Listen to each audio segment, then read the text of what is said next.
Baik, kami serahkan pada hambanya Darwis Nuara untuk menyampaikan. Baiklah, puji Tuhan.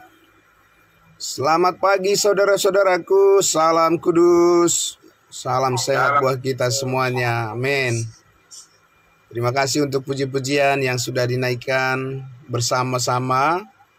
Terima kasih Bapak Pendeta Padosi. Mari saudaraku, mari kita tundukkan hati kita. Mari kita sambut firman Tuhan. Bapa di dalam surga, kembali lagi Tuhan, kami bersyukur, berterima kasih atas kebaikan-Mu ya Tuhan Yesus, yang terus memberkati hidup kami. Dengan segala kemurahan hati-Mu ya Tuhan, kami menerimanya dengan penuh sukacita. Dan pagi hari ini, di hari yang baru yang Tuhan karuniakan bagi kami semua, kami kembali Tuhan rindu untuk bersama-sama belajar dari kebenaran firman-Mu. Firman yang terus menguatkan hati dan pikiran kami dan memberkati kami semuanya. Dan kami sambut di dalam nama Tuhan Yesus kami berdoa. Haleluya. Amin. Amin, puji Tuhan. Ya, salam sehat buat kita semuanya. Terima kasih untuk semangatnya saudara-saudaraku. Ya, puji Tuhan. Ya, masih kita lanjutkan lagi saudaraku. Mari, masih dari kitab Galatia pasal 5 yang sangat terberkati. Kita teruskan ya saudara-saudaraku untuk bersama-sama melihat lagi kelanjutan dari apa yang sudah kita telah bicarakan. Kita sudah dengarkan ya tadi kemarin pagi, dan masih seputar pembahasan mengenai mengapa Rasul Paulus mengajarkan bahwa saat ini bersunat atau tidak bersunat tidaklah menjadi hal yang paling pokok, tetapi saat ini imanlah kepada Yesus Kristus yang diperhitungkan Allah sebagai kebenaran kita. Saya baca sekali lagi di ayatnya yang ke-6 ya. Galatia pasal 5 ayatnya yang ke-6. Sebab bagi orang-orang yang ada di dalam Kristus Yesus, hal bersunat atau tidak bersunat tidak mempunyai sesuatu arti, tidak berarti. Hanya iman yang bekerja oleh kasih. Sekali lagi, hanya iman yang bekerja oleh kasih. Saudaraku yang dikasihi Tuhan Yesus, Sebab bagi orang-orang yang telah ada di dalam Kristus Yesus, di dalam Kristus Yesus, di dalam kasih karunia-Nya yang telah beroleh kesempurnaan dari pekerjaan Kristus di atas kayu salib, maka kita semuanya orang-orang yang percaya telah ditempatkan di dalam tubuh Kristus. Kita sudah berada di dalam kebenaran-Nya. Posisi kita sudah ada bersama-sama dengan Yesus Kristus yang sudah bangkit dari antara orang mati. Saudara-saudaraku yang dikasihi Tuhan Yesus, ini adalah bagian firman Tuhan yang sangat menarik kita bicarakan, oleh karena bagian ini terus memperjelas posisi kita, kedudukan kita di dalam Kristus, sebagaimana kita telah diangkat menjadi anak-anaknya yang kudus, dan sekarang kita diperhadapkan di dalam cara hidup yang baru, di dalam hidup ciptaan baru, yang lama sudah berlalu dan yang baru sudah tiba.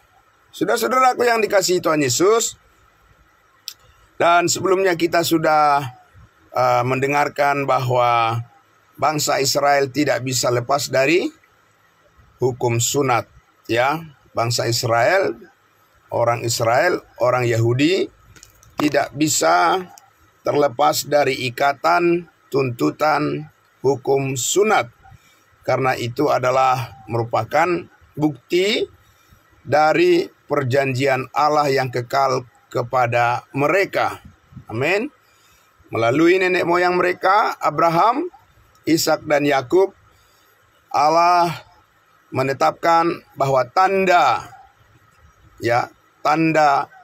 keselamatan bagi bangsa Israel adalah tanda lahiriah. Ya, jadi mereka orang Israel ditandai dengan apa yang kelihatan, apa yang terlihat. Dari sana bisa diketahui tentang keselamatan mereka sebagai umat pilihan Tuhan. Nah, saudaraku yang dikasihi Tuhan Yesus, kita akan lihat lagi di dalam Yosua pasal 5. Mari kita lihat lagi, saudaraku. Ada bagian yang harus kita pahami lagi untuk mendukung pengertian kita tentang rencana Allah, program Allah bagi umatnya Israel. Itu ditandai dengan hal yang sangat berbeda dengan tanda keselamatan kita sebagai tubuh Kristus, kita bangsa lain saat ini.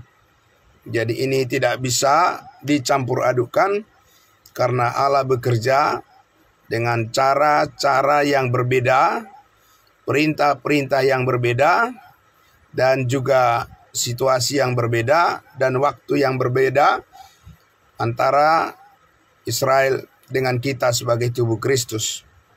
Yosua pasal 5, saya akan membacakan lagi kepada Bapak Ibu Saudaraku sekalian. Kita melihat Alkitab kita masing-masing dari Yosua pasal 5 dari ayat 2. Pada waktu itu berfirmanlah Tuhan kepada Yosua, buatlah pisau dari batu dan sunatlah lagi orang Israel itu untuk kedua kalinya. Ya, jadi sunatlah orang Israel itu. Ya, saudara dan saya bukan orang Israel. Kita adalah orang dari bangsa lain. Ayatnya yang ketiga, lalu Yosua membuat pisau dari batu dan disunatnyalah orang Israel itu di bukit kulit katan.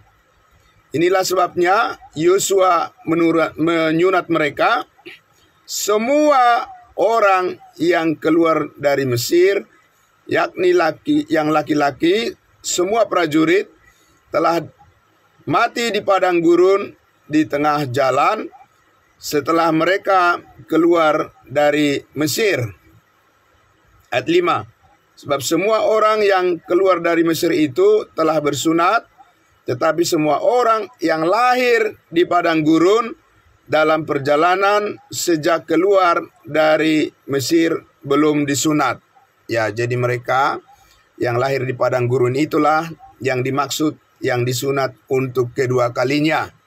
Yang pertama adalah orang-orang generasi yang lahir di Mesir, dan yang kedua ya yang lahir di padang gurun waktu orang Israel berjalan menuju tanah Kanaan. Ya, Bapak Ibu Saudaraku yang dikasihi Tuhan Yesus, jadi inilah perintah Tuhan yang harus dilakukan oleh pemimpin-pemimpin orang Israel, dilakukan oleh orang tua orang Yahudi, ya. Anak-anak mereka harus disunat, dan itu dilakukan pada hari keberapa? Pada hari yang ke-8, ya. Itulah sebabnya Yesus Kristus, karena dia harus melakukan hukum Taurat, maka Yesus harus menggenapi tuntutan hukum Taurat sebagai anak Abraham, sebagai keturunan Abraham. Maka Yesus pun harus taat melakukan perintah hukum sunat orang tuanya, ya, yang melakukannya dan membawa Yesus Kristus pada hari yang ke-8 dia juga harus disunat. Nah, saudaraku yang dikasihi Tuhan Yesus, kemudian kita lihat di ayatnya yang ke-8, ya. Ayat 8, Yosua pasal 5 ayat 8.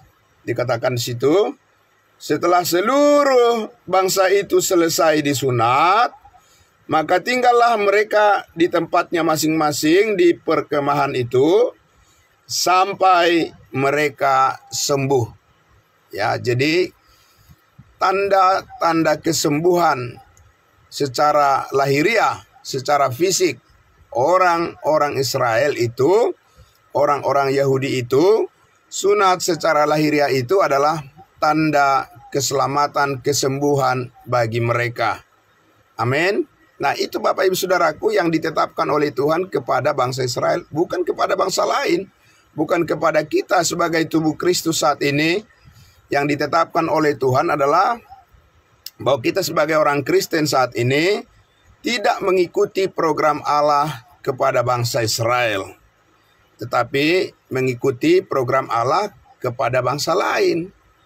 Nah, kalau orang-orang yang mengaku Kristen, pengikut Yesus tidak memahami hal ini, maka saudara-saudaraku ada terjadi pencampuran, campur aduk, ya, program Allah kepada bangsa Israel dengan program Allah kepada bangsa lain, dan cara mengikutinya tentu saja tidak sama, saudaraku, ya.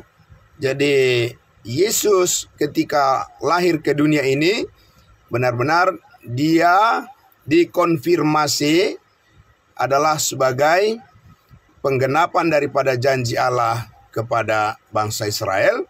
Itu sebabnya apa-apa yang dilakukan oleh Yesus Kristus ketika di bumi ini itu memenuhi tuntutan daripada perjanjian Allah kepada bangsa Israel, dan termasuk atau yang terutama adalah memenuhi tuntutan hukum Taurat. Sebab hukum Taurat diperuntukkan bagi bangsa Israel, bukan bagi kita bangsa lain.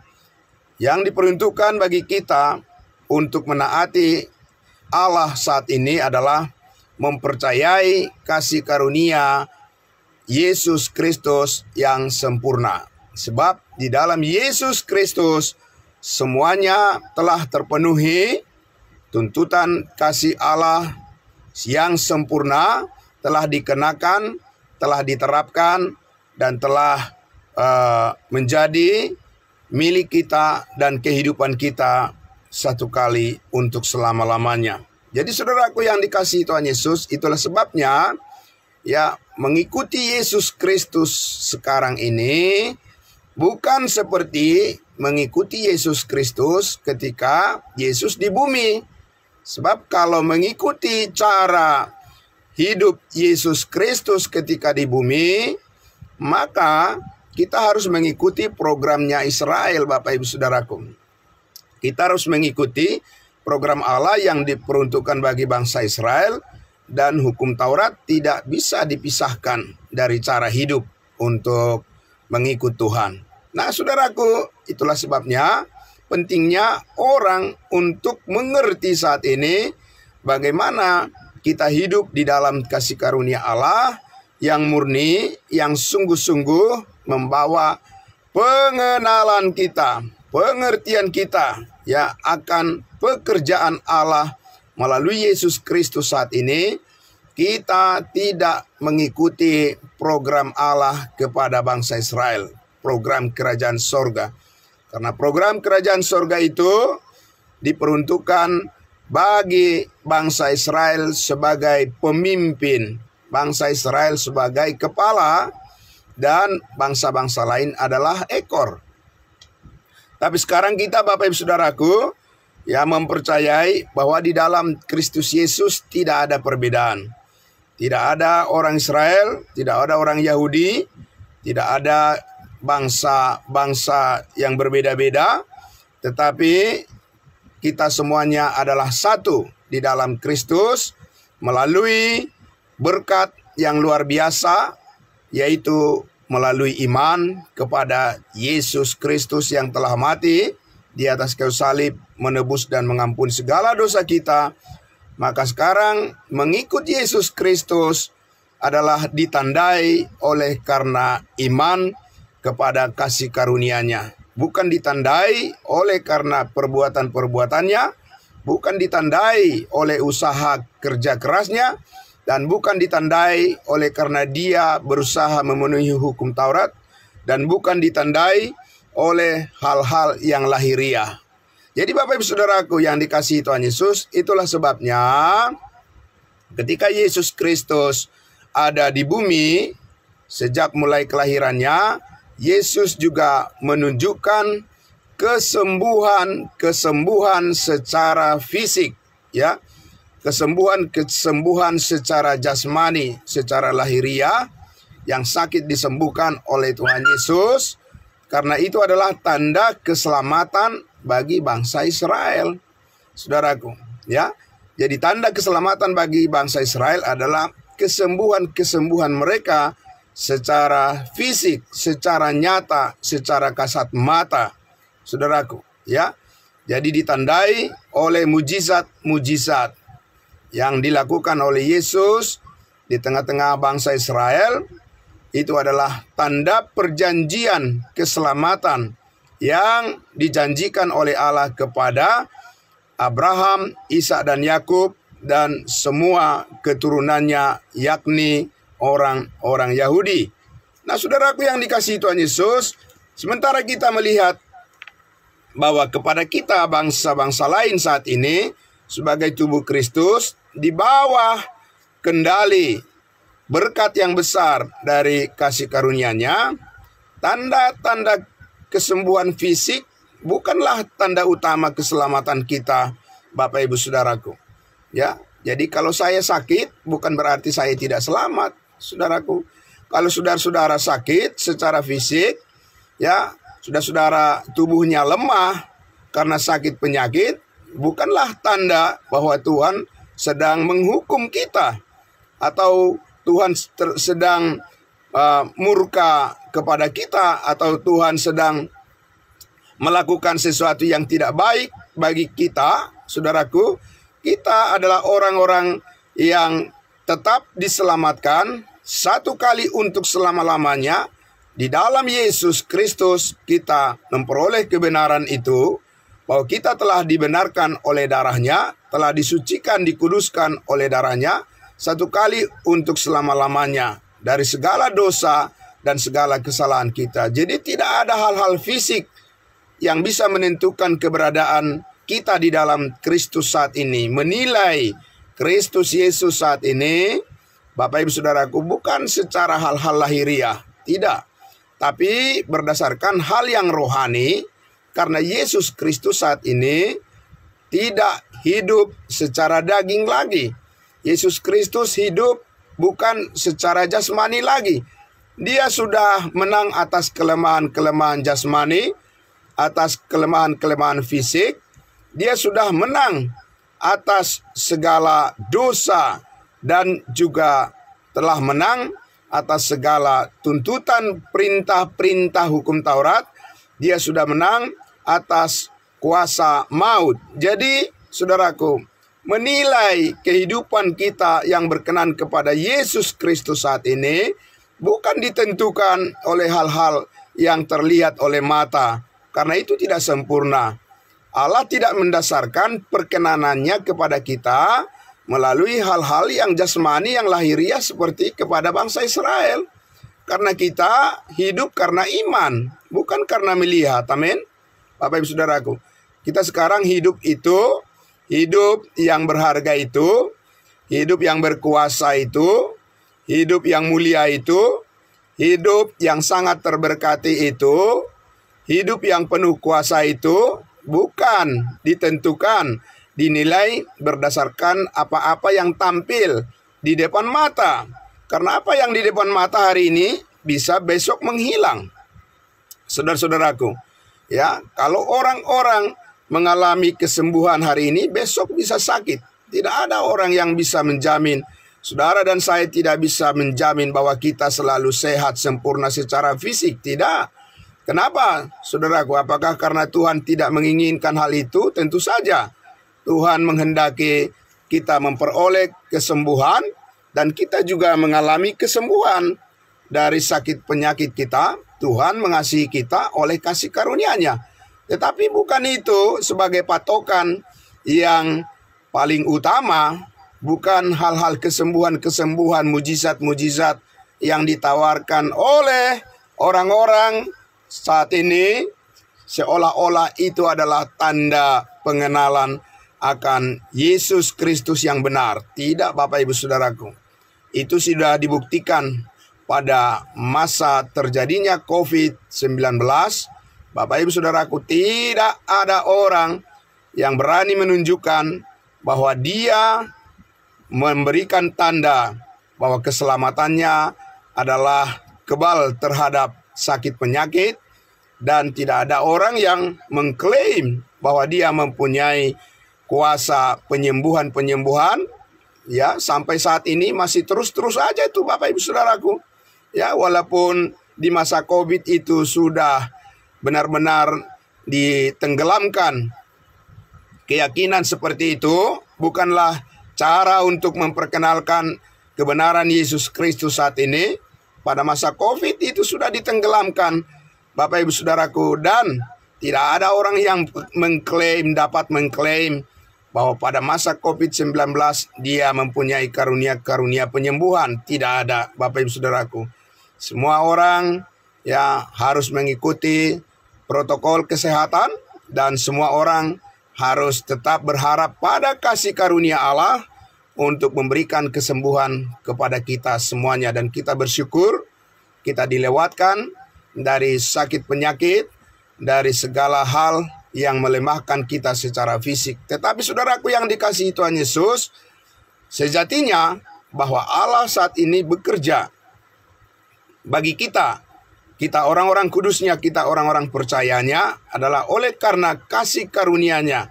Di dalam Yesus Kristus kita tahu bahwa kita adalah anggota tubuh Kristus yang kekal, yang permanen, dan tidak ada sakit penyakit yang bisa melemahkan iman kita. Amin.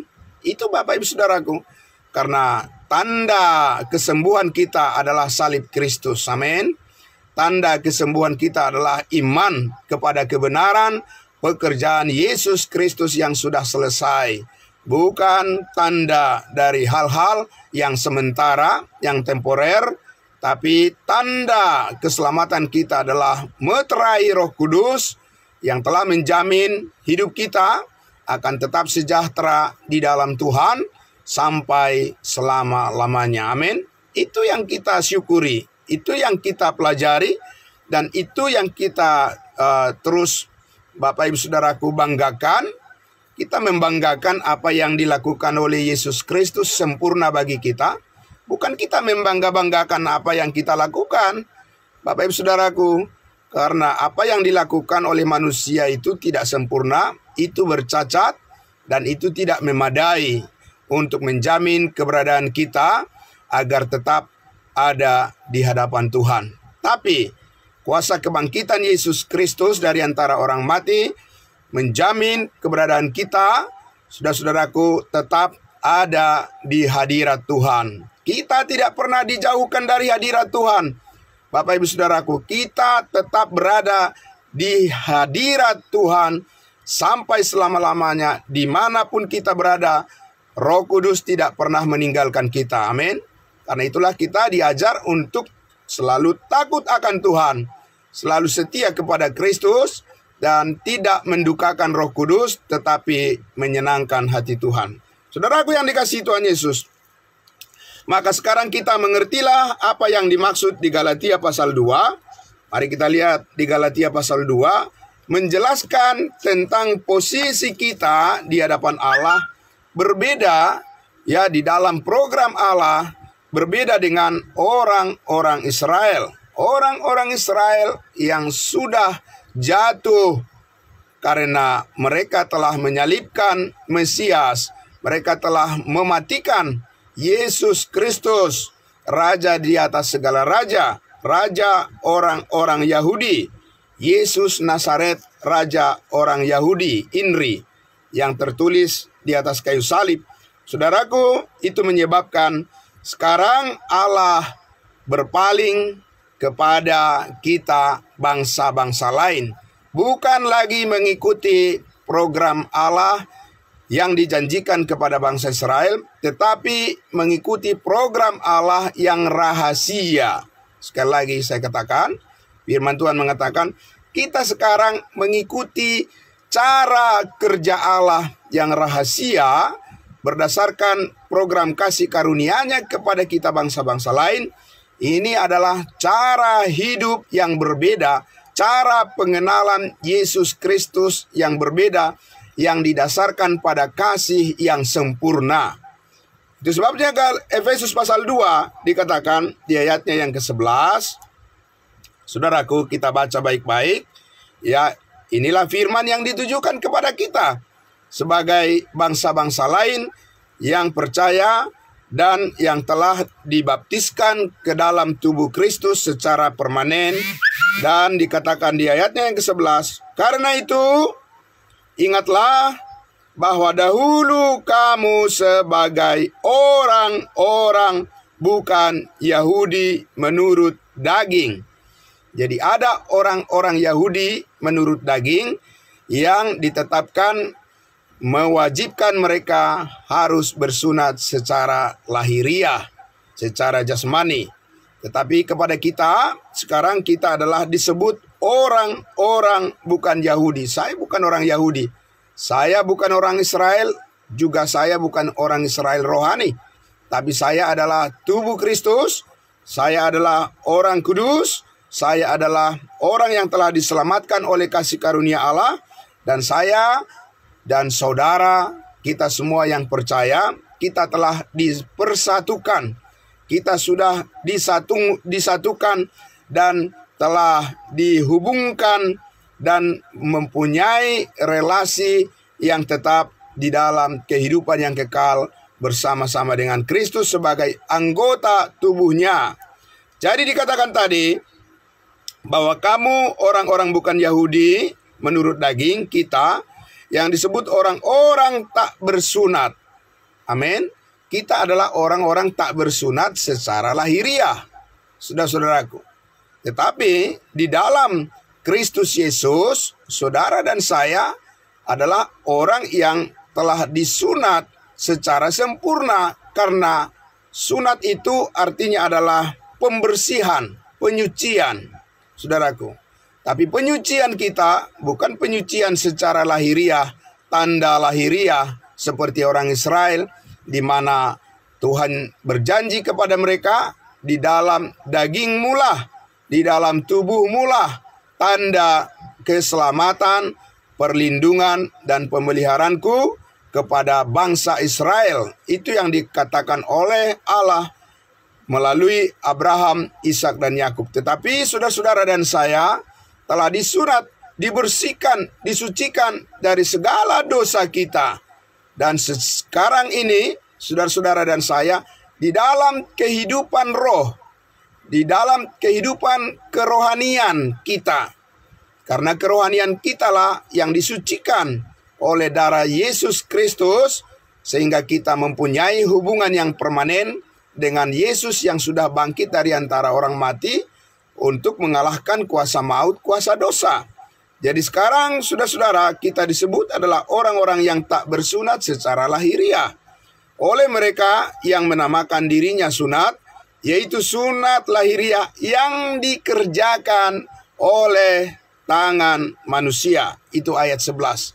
Jadi saudaraku yang dikasihi Tuhan Yesus, jikalau kita disebut sebagai orang yang bersunat, bukanlah sunat yang dikerjakan oleh tangan manusia, tetapi yang dikerjakan, yang dilakukan oleh Roh Kudus, di mana saudara dan saya dibaptiskan ke dalam tubuh Kristus yang telah disucikan oleh darahnya yang kudus, darah Kristus yang rohani, sehingga saudara dan saya menjadi milik Tuhan untuk selama-lamanya. Di ayat 12, bahwa waktu itu kamu tanpa Kristus dan tidak termasuk kewargaan Israel. Inilah posisi kita, Bapak Ibu Saudaraku, ya. Dari dulu, saudaraku, kita bukanlah orang yang diperhitungkan. Bangsa lain itu disebut adalah bangsa kafir. Itu ada di dalam terjemahan Alkitab yang lama, bahwa di luar bangsa Israel itu disebut adalah orang-orang kafir. Sedangkan bangsa Israel adalah orang-orang pilihan, orang-orang kudusnya Tuhan. Tidak termasuk dalam kewargaan Israel. Ya.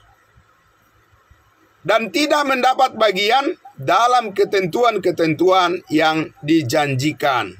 Jadi saudaraku yang dikasihi Tuhan Yesus, perjanjian Allah kepada Abraham adalah kepada keturunannya, keturunan Abraham, Ishak, dan Yakub, perjanjian yang kekal, bahwa kepada mereka Allah menjanjikan tanah Kanaan, menjanjikan negeri, ya, tanah Kanaan, Bapak Ibu Saudaraku, Yerusalem, dan semua ya yang dijanjikan oleh Allah secara fisik sebagai tanah pusaka, tanah perjanjian warisan bagi orang Israel, itu adalah milik mereka untuk selama-lamanya di bumi ini. Amin.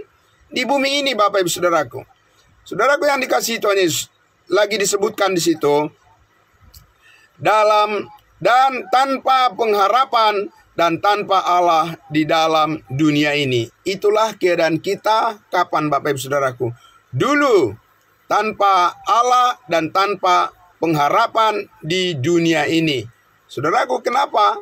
Karena orang-orang Israel lah yang memperoleh pengharapan itu. Kepada mereka di dalam perjanjian lama dijanjikan oleh Allah ya atas warisan dan juga tanah pusaka, berkat-berkat di bumi, ya, datanglah kerajaanmu di bumi seperti di sorga. Itulah pengharapan yang dinyatakan oleh Allah bagi bangsa Israel. Lalu, saudaraku, kalau kita dulu tanpa Kristus, kemudian tidak mendapat bagian di dalam ketentuan-ketentuan yang dijanjikan bagi bangsa Israel, dan kita tidak termasuk warga Israel, dan juga tanpa pengharapan, dan juga tanpa Allah di dalam dunia. Lalu bagaimana nasib kita sekarang, Bapak Ibu Saudaraku? Di ayat 13, kabar baik yang sangat luar biasa memberkati kita, dan Paulus menerima kabar baik ini dari Tuhan Yesus yang sudah bangkit, yang sudah naik ke surga, dan menyatakan rencana Allah, program Allah bagi kita saat ini, bangsa lain, orang-orang yang bukan Yahudi, orang-orang yang disebut tak bersunat secara lahiriah, anggota tubuh Kristus yang sangat terberkati. Di ayat 13, beginilah jalannya kita memperoleh ya keselamatan di dalam Kristus. Ya 13 dikatakan, tetapi sekarang, amin. Tetapi sekarang, jadi lain dahulu, lain sekarang. Tetapi sekarang di dalam Kristus Yesus, kamu yang dahulu jauh sudah menjadi dekat oleh darah Kristus. Amin. Bapak Ibu Saudaraku yang dikasihi Tuhan Yesus, betapa bangganya kita mengikuti Yesus Kristus saat ini. Amin. Betapa bersyukurnya kita kepada Yesus Kristus. Betapa kita tunduk dan patuh kepadanya.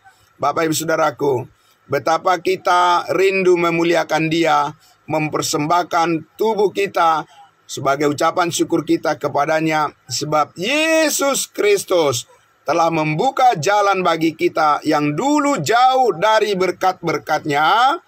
Karena kita bukan siapa-siapa, karena kita di luar Israel, tetapi sekarang oleh penumpahan darah Yesus Kristus, dulu kita yang jauh dari berkat Tuhan sudah menjadi sangat dekat.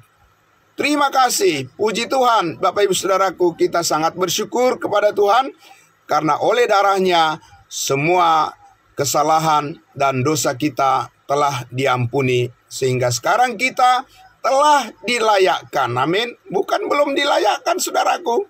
Saudara dan saya tidak bisa mengulang-ulang berdoa supaya Tuhan melayakkan. Itu adalah pernyataan yang jauh dari Tuhan, pernyataan yang jauh dari kasih karunia-Nya. Sekarang kita sudah dilayakkan untuk datang memuji-muji nama-Nya. Sudah dilayakkan untuk memperoleh kepastian keselamatan hidup yang kekal satu kali untuk selama-lamanya. Bukan mudah-mudahan, semoga-semoga. Kata mudah-mudahan, kata semoga itu adalah perkataan yang masih dianggap jauh dari kenyataan.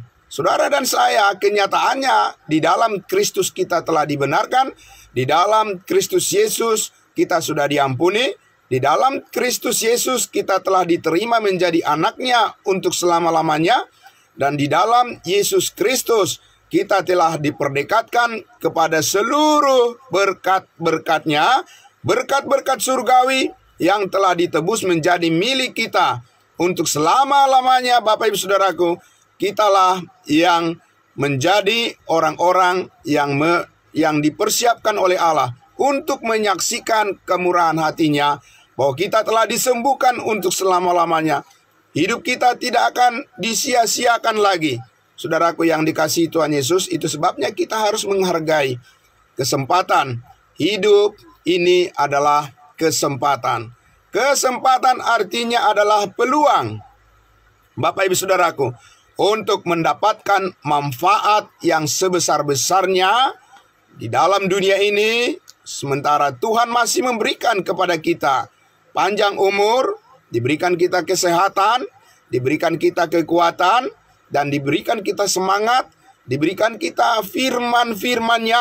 Bapak Ibu Saudaraku yang dikasihi Tuhan Yesus, kita mengambil manfaat yang sebesar-besarnya, karena tiba waktunya nanti kita tidak bisa mengulangi seperti ini lagi. Seperti pada pagi hari ini, saudara-saudara dan saya tidak akan mendapat kesempatan lagi suatu saat untuk membawa diri kita kepada Allah, untuk mengenali kasih karunia-Nya dan bersyukur kepadanya senantiasa, dan menyerahkan hidup kita semuanya, dan kita tetap yakin bahwa berkat Tuhan tidak jauh dari kehidupan kita. Amin. Adakah Bapak Ibu Saudaraku menyadari hal itu setiap hari, setiap saat? Itu yang menyebabkan saudara dan saya mampu bersyukur senantiasa kepadanya. Ya, saudara-saudara dapat mendengarkan penjelasan lebih banyak tentang bagaimana kita bersyukur dan apa alasan kita bersyukur apabila saudara mengunjungi channel YouTube kita, Gerika Makedonia. Channel YouTube kita di sana, Bapak Pendeta Joksen Pardosi telah menyampaikan dengan sangat terang benderang dari kebenaran firman Tuhan, alasan-alasan yang mendasar bagi kita mengapa kita harus mengucap syukur dan mampu mengucap syukur senantiasa, setiap hari, setiap saat. Saudaraku yang dikasihi Tuhan Yesus, maka kebenaran Kristus Yesus di dalam tubuh Kristus inilah kita bertumbuh mengenal siapa diri kita yang sesungguhnya. Kita bukanlah orang-orang yang terhilang, kita bukanlah orang-orang yang tersingkir, kita bukanlah orang-orang pinggiran, dan kita bukanlah orang-orang yang dijauhkan dari berkat Tuhan. Kita adalah orang-orang yang sangat dekat dengan segala berkat Tuhan, karena di dalam Yesus saudara dan saya memperoleh segala kebaikan Tuhan. Amin. Itu sebabnya kita belajar memahaminya berdasarkan firman Tuhan. Karena kita tidak bisa mengetahui dengan jelas siapa diri kita di dalam Kristus tanpa kedekatan kita kepada firman Tuhan. Tidak bisa. Hal jasmani, hal lahiriah, pengetahuan duniawi, kepintaran manusia tidak dapat menembus, tidak dapat mengelola, tidak bisa melihat siapa dirinya di dalam Kristus. Hanya melalui iman. Amin. Hanya melalui iman, Bapak Ibu Saudaraku, dan itu dihubungkan dengan firman Allah yang berkuasa untuk menjelaskan secara lengkap bobot kualitas daripada kehidupan kita di dalam Kristus Yesus sungguh sangat luar biasa. Amin. Karena itulah saudaraku yang dikasihi Tuhan Yesus, ya sekarang kita adalah orang-orang yang telah dikuduskan oleh darah Kristus, orang-orang yang telah diberikan jaminan kepastian keselamatan di dalam Kristus Yesus. Bukan karena hasil usaha kita, perbuatan kita, pekerjaan, kepintaran, atau segala apapun dari diri kita. Semuanya yang kita peroleh adalah oleh karena kebaikan Tuhan, karena kasih karunia-Nya yang telah dicurahkan bagi kita di dalam Kristus Yesus Tuhan kita. Bagaimana tidak bangga Bapak Ibu Saudara dan saya untuk senantiasa bersemangat, untuk senantiasa ya saudara-saudara dan saya semakin rajin untuk membawa diri kita mendengarkan dan memperdengarkan.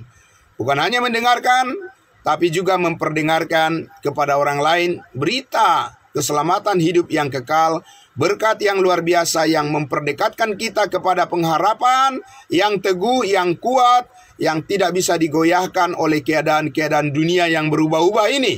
Saudaraku yang dikasihi Tuhan Yesus, inilah yang penting kita ajarkan kepada anak-anak kita, kepada keluarga kita, supaya semuanya mempunyai spirit yang sama, mempunyai semangat yang sama untuk hidup takut akan Tuhan, dan tetap percaya bahwa kita tidak akan kehilangan berkat kita di dalam Tuhan. Namun kita dilatih, namun kita dididik, namun kita diajar oleh kasih karunia Allah untuk senantiasa percaya kepada Tuhan Yesus yang maha baik, Allah kita yang maha kuasa, maha kasih. Dia tidak akan meninggalkan kita sendirian. Penyertaan kasih karunia-Nya selalu sempurna dalam hidup kita. Bapak Ibu Saudaraku, karena itu kita rindu untuk terus dikuatkan oleh firman-Nya, agar kita bisa menyaksikan kepada orang lain. Hanya orang yang kuat di dalam kasih karunia Tuhan yang sanggup untuk menyaksikan kebaikan-Nya kepada orang lain, menjadi berkat bagi orang lain. Itu adalah kesempatan yang Tuhan berikan bagi kita. Karena tiba waktunya, Bapak Ibu Saudaraku, kita tidak akan bisa melakukan kebaikan lagi kepada keluarga kita, kepada famili kita, kepada teman-teman kita, kepada saudara-saudara kita yang lain semuanya, kepada tetangga kita, kepada siapapun. Tiba waktunya saudara dan saya tidak bisa lagi berbuat baik kepada mereka, tidak bisa menyaksikan kasih Kristus kepada mereka apabila kita sudah dipanggil dari dunia ini. Tapi sekarang saudara dan saya diberikan kesempatan dan diberikan peluang untuk mengambil manfaat yang sebesar-besarnya, untuk menunjukkan bahwa kita percaya di dalam kasih Kristus kita sudah pasti diselamatkan. Dan kita adalah orang-orang percaya yang rindu untuk mengucap syukur senantiasa di dalam segala hal. Dan kita rindu agar semua orang mengenal kebenaran kasih karunia yang besar ini, supaya makin banyak orang yang mengucap syukur dan setia kepada Tuhan Yesus. Amin. Dan itu adalah kesenangan yang Tuhan inginkan dalam persekutuan kita, dalam kebersamaan kita, dalam tubuh Kristus. kita semua saling menguatkan, saling mendoakan, saling menopang, saling memberikan semangat, saudara-saudaraku, supaya kita terus berlomba di dalam menjalani kehidupan yang penuh pengharapan ini. Kita tetap teguh di dalam iman kita kepada Yesus Kristus Tuhan kita. Puji Tuhan. Amin. Mari kita berdoa. Bapa di dalam surga, terima kasih untuk semua kebaikan-Mu ya Bapa. Engkau telah menempatkan kami di dalam posisi sebagai anggota-anggota tubuh Kristus yang permanen. Supaya kami bisa melihat keberadaan kami, kami melihat keadaan kami, bukan karena sekeliling kami, bukan karena situasi-situasi dan persoalan-persoalan di dunia ini, tapi kami melihat kenyataan hidup kami di dalam Kristus Yesus yang penuh berkat, di mana Engkau telah menebus hidup kami dengan sempurna dan tidak akan sia-sia lagi. Kami akan memperoleh kesempatan hidup yang penuh keberuntungan di dalam Kristus Yesus, sehingga kami adalah orang-orang yang selalu bersyukur kepada Tuhan di dalam segala hal. Bukan bersungut, tetapi kami bersyukur di dalam segala hal, karena di dalam Kristus Yesus kami telah memperoleh anugerah Allah. Segala-galanya telah Engkau tempatkan bagi kami, mendapat bagian bersama dengan Kristus Yesus Tuhan dan Juru Selamat kami. Terima kasih Bapa dalam surga, Engkaulah yang menguatkan hati kami semua, mendorong hati dan semangat kami untuk selalu menyatakan kerinduan kami atas pengharapan di dalam Kristus Yesus yang nyata, bahwa kami mempunyai keberanian untuk selalu menyatakan bahwa hidup kami akan terus diberkati oleh Tuhan, dan apapun yang kami lakukan semuanya berhasil karena kasih karunia Allah yang bekerja di dalam setiap kehidupan kami. Terima kasih diberkati semua saudara-saudara seiman kami yang penuh kerelaan di pagi hari ini dan seterusnya. Kami akan selalu bersama-sama belajar dari kebenaran firman Tuhan yang menjadi kekuatan kami. Di dalam nama Tuhan Yesus kami berdoa. Haleluya. Amin. Amin. Terima kasih saudara-saudaraku. Selamat pagi. Puji Tuhan. Amin. Terima kasih Ibu Bapak. Ya, selamat beraktivitas. Tuhan memberkati kita semuanya. Kita jumpa lagi besok pagi. Dan saya serahkan dulu kepada hambanya Bapak Pendeta Pardosi untuk selanjutnya kita akan dibawakan dalam doa syafaat kita. Terima kasih. Salam. Salam kudus buat kita semuanya. Salam sehat semua. Amin.